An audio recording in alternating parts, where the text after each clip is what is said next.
آیا یہ سب کچھ محض اتفاق ہے یا نہیں؟ سب سے اہم بات، نیا پاکستان بنتے ہی کراچی میں قادیانیوں کے تمام یونینز کا متحرک ہونا، کیا یہ بھی محض اتفاق ہے؟ حلف برداری کی تقریب میں خاتم النبیین کا لفظ آخری دم تک درست نہ کہنا، کیا یہ بھی محض اتفاق ہے؟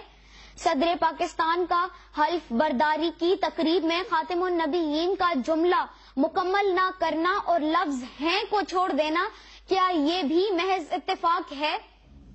کٹر قادیانی کو جان بوجھ کر منسٹر بنانا اور پھر عوامی دباؤ میں آ کر اسے ہٹا دینا، کیا یہ بھی محض اتفاق ہے؟ اسلامی جمہوری پاکستان کے وزیر اطلاعات کا قادیانیوں کے حق میں کھلے عام بولنا، کیا یہ بھی محض اتفاق ہے؟ اسلام آباد میں قادیانیوں کے حق میں وزیر اطلاعات کا کھلم کھلا احتجاج کرنا، کیا یہ بھی محض اتفاق ہے؟ آسیہ ملونہ کو راتوں رات رہائی ملنا، کیا یہ بھی محض اتفاق ہے؟ پچھلے چند مہینوں میں جلیل القدر علماء کو پے در پے شہید کرنا، کیا یہ بھی محض اتفاق ہے؟ اسمبلی کے فلور پر قادیانیوں اور اسرائیل کی حمایت کرنا، کیا یہ بھی محض اتفاق ہے؟ فارن پالیسی میں اسرائیل کے لیے نرم گوشہ رکھنا، کیا یہ بھی محض اتفاق ہے؟ کرتارپور بارڈر کھولنا، کیا یہ بھی محض اتفاق ہے؟ اور ایسا سب کچھ پاکستان میں ہی پہلی بار ہونا، کیا یہ بھی محض اتفاق ہے؟ مساجد کو زبردستی گرانا، کیا یہ بھی آپ کے لیے اتفاق کے زمرے میں آتا ہے؟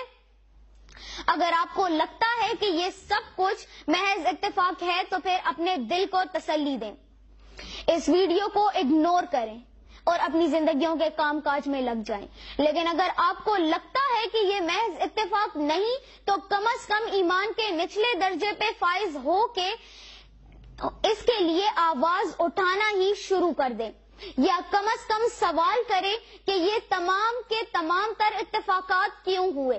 اگر آپ میری اس بات سے اتفاق کرتے ہیں تو اس ویڈیو کو زیادہ سے زیادہ شیئر کریں، اور اگر نہیں کرتے تو نہ کیجیے۔ میں آپ کے ساتھ کوئی زبردستی تو نہیں کر سکتا۔ جو دیکھتا ہوں وہی بولنے کا عادی ہوں، جو دیکھتا ہوں وہی بولنے کا عادی ہوں، میں اپنے شہر کا سب سے بڑا فسادی ہوں۔ شکریہ۔